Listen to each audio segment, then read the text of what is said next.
kita ajari ke anak-anak kita. Betul? Nah, apa Pak? Siapa yang menciptakan matahari, bulan dan bintang? Allah. Siapa yang menciptakan lautan, gunung-gunung dan hutan belantara? Allah. Siapa yang menciptakan manusia, malaikat dan hewan? Allah. Sholat apa enggak? Ya sudah, masing-masing jawabnya. Jangan pakai disebut biar malu kita. Kita terlalu kenal Pak sama Allah Pak. Tapi haknya Allah untuk disembah, kewajiban kita sebagai makhluk untuk menyembah, kan jarang sekali kita laksanakan. Betul. Bahkan yang lebih prihatin, dengan dalih kemajuan teknologi, akhirnya kita memaksa dan memperkosa agama demi supaya masuk ke dalam logika kita. Ini yang paling parah. Kita lupa bahwa yang namanya agama itu ada hal-hal yang bisa dijelaskan, tapi juga banyak hal-hal yang tidak bisa dijelaskan, apalagi soal ketuhanan. Betul?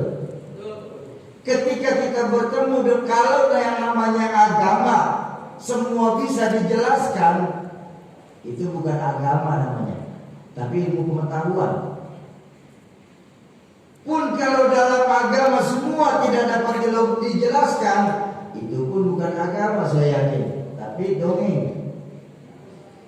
Kan yang namanya agama ada hal-hal yang bisa dijelaskan, tapi juga banyak hal-hal yang tidak dapat dijelaskan. Ketika kita bertemu dengan hal-hal yang tidak dapat dijelaskan, bisa dipahami dengan nilai-nilai keimanan. Contoh, bagaimana mungkin bisa Bapak Ibu otak sekecil punya kita nih di Pontianak ini memahami peristiwa sebesar Isra dan Mi'raj? Betul apa betul? Kan dalam Isra Mi'raj itu baginda Nabi melakukan perjalanan yang sedemikian jauh hanya dalam tempo yang sedemikian singkat. Bayangkan, ketika baginda Nabi melakukan Isra dan Mi'raj, beliau menempuh 3 buah alam. Alam nasut, alam malakut, alam lahut. Alamnya manusia, alamnya malaikat, dan alam ketuhanan. Batasannya di mana Soki? Alam manusia Pak, minal masjidil haram ilal masjidil aqsa. Itu alam manusia. Alam malaikat sampai mana Soki? Dari naik-naik ke langit pertama sampai ke Sidratul Muntaha. Itu alam malaikat. Kalau alam ketuhanan yang mana Soki? Naik lagi ke Rauful A'dhar, Mustawa sampai Ars. Itu yang jangankan manusia biasa Pak, malaikat sendiri tidak akan bisa masuk ke sana. Menembus 3 buah alam hanya dalam sepertiga malam terakhir. Nggak mungkin, kata kita di sini. Impossible menurut ilmuwan sekular. Kita sering lupa Isra Mi'raj ini maunya Allah. Sebelum Rasulullah di Isra Mi'rajkan, Rasulullah mengalami berbagai musibah menghantam diri baginda Nabi. Bahkan tahun sebelum baginda Nabi Isra Mi'raj itu disebut Amul Husni, tahun kesedihan. Kenapa? Di tahun tersebut baginda Nabi ditinggalkan oleh Sayyidatuna Khadijah binti Khuwailid. Di tahun tersebut pula baginda Nabi ditinggalkan oleh paman tercintanya yang membela perjuangan baginda Nabi. Makanya disebut Amul Husni, tahun kesedihan. Lolos. Maka baginda Nabi dikasih hadiah sama Allah, sudah waktunya kau Isra Mi'raj ya Muhammad. Menembus 3 buah alam cuma dalam sepertiga malam terakhir. Logika nggak mungkin, ilmu pengetahuan buntu. Tapi kalau kita kembali kepada Allah, apa yang nggak mungkin buat Allah? Betul kan? Idza arada syai'an ayyaqula lahu kun. Ada enggak di surah Yasin? Ayat berapa? Ada sofi, ada. Baru kemarin, baru tadi baca masih ada tuh ayat. Udah gitu aja biar cepat aja. Udah usah mikir-mikir lagi, udah kelamaan nanti.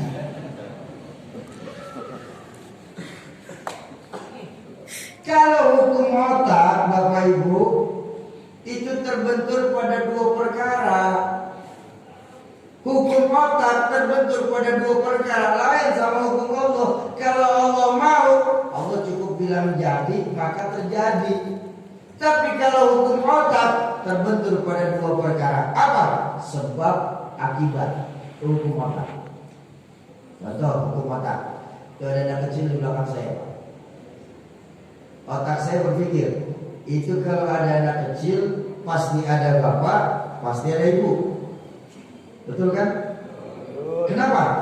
Ibu bapak namanya sebab, anak namanya akibat.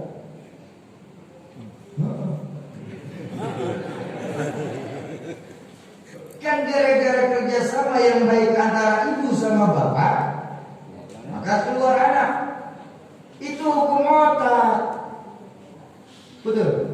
Hukum Allah nggak mesti kayak begitu. Nabi Adam, bapak tidak ada, ibu tidak ada. Allah mau jadi Nabi Adam.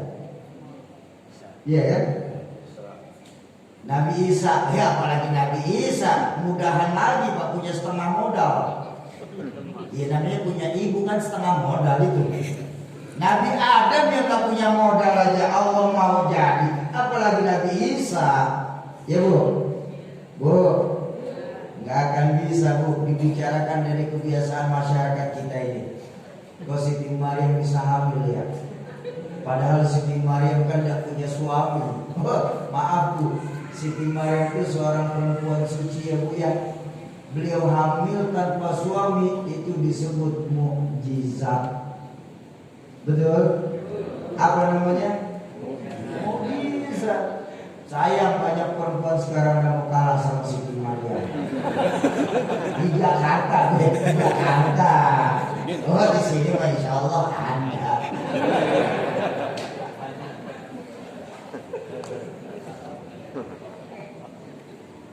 Ini loh kita sering memperkosa agama untuk kepuasan otak kita belaka.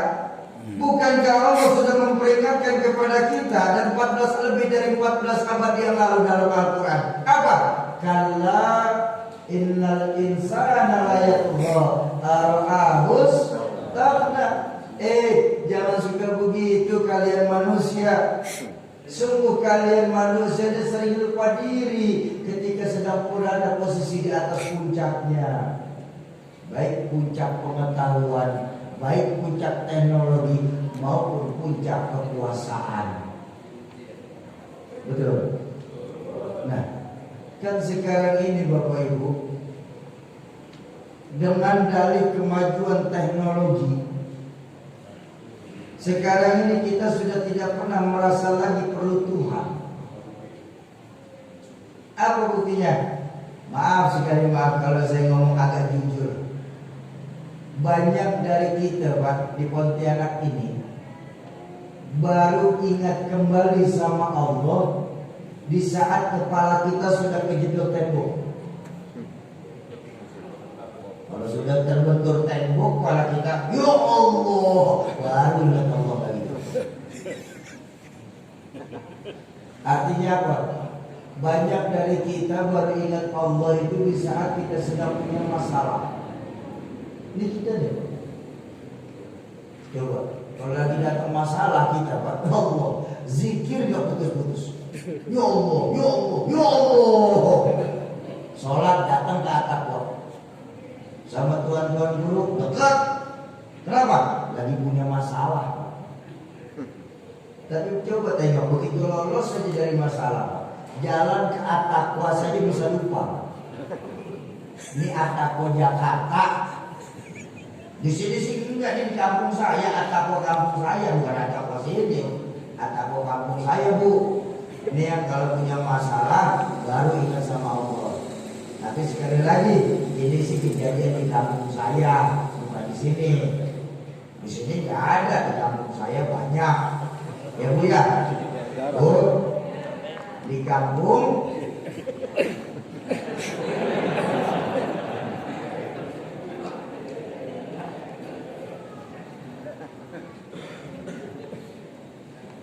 kita baru ingat sama Allah di saat kita punya masalah. Jadi kalau saya pikir-pikir sekarang ini, Pak, wajar. Dulu ketika masih jadi santri, saya punya guru Rahmatul Abrar, Haji Muhammad Iskandar SI. Beliau pernah mengajarkan begini ya kepada kami para santri, bahwa yang namanya iman itu ada 4 tingkatan iman. Iman ada 4. Pertama ada al-imanu yazidu wa la yanqusu. Tingkatan paling hebat. Ada imannya itu selalu naik, tidak pernah turun. Ini iman siapa ini? Ini imannya para anbiya, para nabi. Jadi Bapak Ibu, para nabi itu semakin diuji semakin mantap imannya. Semakin digembleng, semakin besar cintanya sama Allah. Belum ada satupun yang namanya nabi itu mengundurkan diri jadi nabi. Ya benar-benar saya ngomong ini. Kalau RT banyak Pak, nabi gak ada. Ayo buka sejarah Nabi Ayub alaihissalam. Ketika dikasih penyakit, ada istrinya tidak sabar. Ngobrol Nabi Ayub ini. Apa kata istri Nabi Ayub? Bang, abang ini kan seorang nabi, dan namanya seorang nabi itu doanya kan tidak pernah tertolak sama Allah. Terus dia mintalah sama Allah, Bang, supaya Allah sembuhkan penyakit abang ini. Kami capek lah Bang ngurusin abang ini. Istrinya dari Pontianak soalnya. Orang nanya nggak sih? Protes aja deh.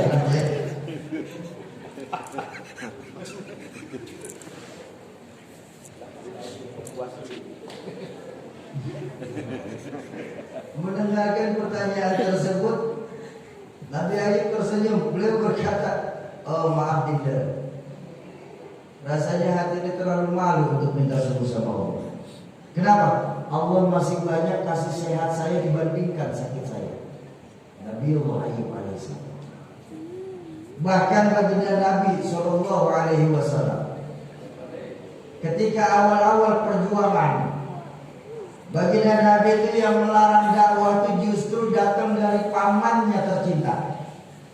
Enggak tanggung-tanggung. Pamannya tercinta ini menawarkan 3 buah tawaran yang gak mungkin bisa kita lewatkan sebagai manusia pada umumnya. Apa yang ditawarkan? Harta, tahta, wanita.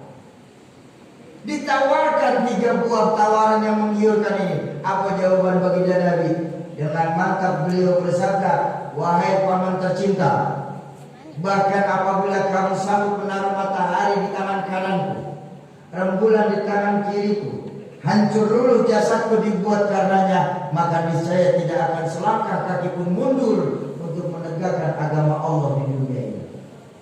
Baginda Rasulullah Sallallahu Alaihi Wasallam.